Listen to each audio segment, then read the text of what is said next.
Hello વિદ્યાર્થી મિત્રો, કેમ છો? મજામાં ને? વિદ્યાર્થી મિત્રો, આજના આપણા લેક્ચરની અંદર આપણે ધોરણ 10 ની બોર્ડની એક્ઝામની અંદર પૂછાતા મોસ્ટ આઈએમપી ફંક્શન છે એના વિશે આપણે અભ્યાસ કરીશું, જેના થકી આપણે બોર્ડની એક્ઝામની અંદર ફંક્શનની અંદર 9 માંથી 9 માર્ક કઈ રીતે મેળવવા એના માટે આપણે અભ્યાસ કરીશું. તો જે આપણો આજનો આ લેક્ચર છે ફંક્શનની ફફડાટી. તો આવો શરૂઆત કરીએ. જોઈએ આપણો પહેલો પ્રશ્ન શું કહે છે. Blank stars are there in the sky. આકાશની અંદર કેટલા તારા છે? Inquiry as nature. ઇન્ક્વાયરી કરવાની છે, પૂછપરછ કરવાની છે. હવે આની અંદર તમે જો તારા છે તો કે તારા છે ને સંખ્યા જ્યારે ગણી શકાય ત્યારે હાઉ મેની આવે અને સંખ્યા ના ગણી શકાય ત્યારે હાઉ મચ આવે. હવે હકીકતની અંદર આપણે આકાશની અંદર તારા છે ને તો વિજ્ઞાનની અંદર ભણતા હોય તો કે આકાશગંગાની અંદર 10 ની માથે 22 ઘાત ને એવા આપણને તારા જોવા મળે છે. જવાબ આવે છે દરેક આકાશગંગાની અંદર કેટલા તારા છે તો 10 ની માથે 22 ઘાત ને. તો જે વસ્તુ ગણી શકાય એના માટે શું આવે? હાઉ મેની આવે. એટલે તારા છે એની ગણતરી થાય. 1 તારો, 2 તારો, 3 તારો, 4 5. ભલે પછી આમ આપણે ના ગણી શકતા હોય, હકીકતની અંદર 2 ગણ્યા, 3 ગણ્યા, 4 ગણ્યા, 5 ગણ્યા પછી ભૂલાઈ જતું હોય, પણ તારા છે એને ગણી શકાય. જ્યારે પાણીની બોટલ હોત તો એને ન ગણી શકાય, એને માપી શકાય. એટલે અહીંયા ગણતરી થાય એટલા માટે શું આવશે? How many. ગણતરી ના થાય એના માટે હાઉ મચ. એટલે ઓપ્શન એ તમારો છે એ ના આવે. ઓપ્શન બી તમારો જવાબ. Option C how far. તારા કેટલા દૂર છે એની વાત નથી, તારા કેટલા છે એની વાત છે. એટલે ઓપ્શન સી નહીં આવે. હાઉ ઓફન એટલે કેટલી વાર. તો કેટલી વાર અને તારાને કઈ લેવા દેવા નથી. તમારો જવાબ શું થશે? ઓપ્શન બી થશે. જોઈએ નેક્સ્ટ પ્રશ્ન. Blank is your school from here. તમારી school inquiry as nature. Inquiry છે એટલે કે પૂછપરછ કરવાની છે. એટલે તમારી સ્કૂલ કેટલી દૂર છે એવો થયો અહીંયાથી. તો કેટલી દૂર છે એના માટે શું કહેશો? હાઉ મચ એટલે કેટલી છે એમ નહીં. તમારી સ્કૂલ ફ્રોમ એટલે અહીંયાથી કેટલી દૂર છે એની વાત છે. હાઉ મચ કેટલી સ્કૂલો છે એની વાત નહીં. હાઉ મેની સંખ્યા અહીંયા સ્કૂલની ગણવાની નથી. હાઉ ઓફન કેટલી વાર તમારી સ્કૂલ છે એમ નહીં. તમારી સ્કૂલ કેટલી દૂર છે. તો હાઉ ફારનો અર્થ શું થાય? દૂર. કેટલું દૂર. તો સ્કૂલ દૂર હોય, બરોબર. તો એનો અર્થ નજીક હોય એવું નથી, નજીક ના હોય, પણ સ્કૂલ તમારી કેટલી દૂર છે? 1 કિલોમીટર, 2 કિલોમીટર, અડધો કિલોમીટર. તો અહીંયા અંતરની વાત છે એટલે ઓપ્શન સી તમારો જવાબ આવશે. ત્યાર પછી blank do you go to beauty parlour. એટલે બ્યુટી પાર્લર તમે કેટલી વાર જાઓ છો એવું કહે છે.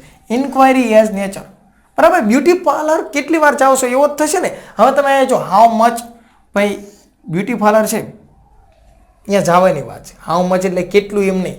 હાઉ મેની એટલે કેટલા એમ નહીં. હાઉ ફાર કેટલું દૂર છે એમ નહીં. અહીંયા તમે ઓપ્શન ડી જોશો તો તમને શું આપેલું છે? હાઉ ઓફન એટલે કેટલી વાર.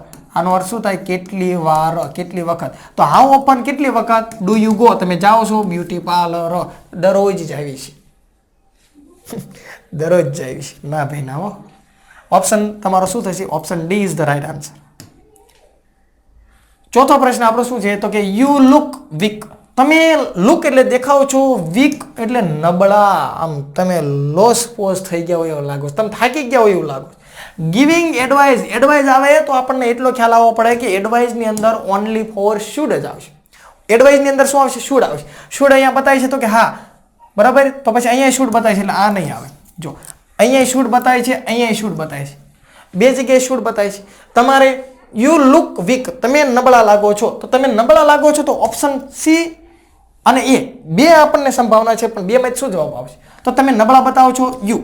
તમારે શુડ વર્ક, તમારે કામ કરવું જોઈએ હાર્ડ એટલે વધારે, અને પ્રેક્ટિસ કરવી જોઈએ વધારે. એટલે ભાઈ નબળા બતાવે છે ને વધારે પ્રેક્ટિસ ક્યાંથી થાય?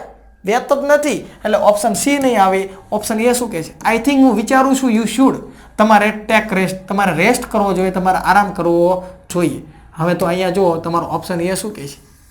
તમારો રાઈટ આન્સર. બીજું શું કહે? યુ લુક વીક, તમે નબળા બતાવો છો, થાકી ગયા હોય એવા લાગો છો, તો તમારે થોડોક આરામ કરવો જોઈએ એવું હું વિચારું છું. ઓપ્શન એ તમારો જવાબ. નેક્સ્ટ પ્રશ્ન શું કહે છે? ભાઈ નેક્સ્ટ પ્રશ્ન એવો જ આવ્યો. જો યુ આર વીક, તમે વીક છો એટ મેથ્સ. ભાઈ મેથ્સ એટલે શું? તમે ગણિતમાં નબળા છો. જો અહીંયા થાકવાની વાત નથી. જ્યારે આપણે આગળનો પ્રશ્ન જોયો ને તો અહીંયા મેથ્સ, ઇંગ્લિશ, ગુજરાતી, સંસ્કૃત એવો એક વિષય આપેલો નહોતો, કે સાયન્સ, ફિઝિક્સ કોઈ વિષય નહોતો. એટલે અહીંયા શરીરમાં નબળા હોવાની વાત છે. અને જ્યારે અત્યારનો આ પ્રશ્ન જુઓ તો આ પ્રશ્નમાં શું કહે છે? અહીંયા મેથ્સ તમને લખીને આપ્યું છે કે તમે મેથ્સમાં નબળા છો. તો મેથ્સમાં નબળા હોય શું આરામ કરવાનો? ના, પ્રેક્ટિસ કરવાની વધારે ને વધારે. તો હવે તમારો જવાબ શું આવશે? અહીંયા તમારે એડવાઇસ જ આપવાની, સલાહ આપવાનો છે. પણ સલાહ આપવા માટે અહીંયા તો મસ્ટ છે, તો મસ્ટ તો આવશે નહીં. સલાહ આપવા માટે શું આવશે? સલાહ આપવા માટે શુડ આવશે. શું આવશે? શુડ આવશે. અહીંયા શુડ છે પણ અહીંયા કેન છે એનાથી એબિલિટી આવે એટલે આ પણ જવાબ નહીં આવે. તમારી પાસે ઓપ્શન એ અને સી છે. તો હવે આપણે શું કરશું? તો આઈ થિંક તમે ગણિતમાં નબળા બતાવો છો તો આઈ થિંક હું વિચારું છું યુ શુડ તમારે ટેક રેસ્ટ, તમારે રેસ્ટ કરવો જોઈએ. ના ભાઈ ના, મેળ જ નહીં આવે, ફેલ થશું, ઓપ્શન એ કાઢી નાખો. આ ઓપ્શન સી તમે જુઓ તો કે યુ શુડ વર્ક, તમારે કામ કરવું જોઈએ હાર્ડ એટલે વધારે, એન્ડ પ્રેક્ટિસ મોર, વધારે પ્રેક્ટિસ કરવી જોઈએ. શા માટે? તમે મેથ્સની અંદર કેવા છો તો કે નબળા છો, તો નબળા છો, વધારે પ્રેક્ટિસ કરો. ઓપ્શન સી તમારો ઇઝ ધ રાઈટ આન્સર.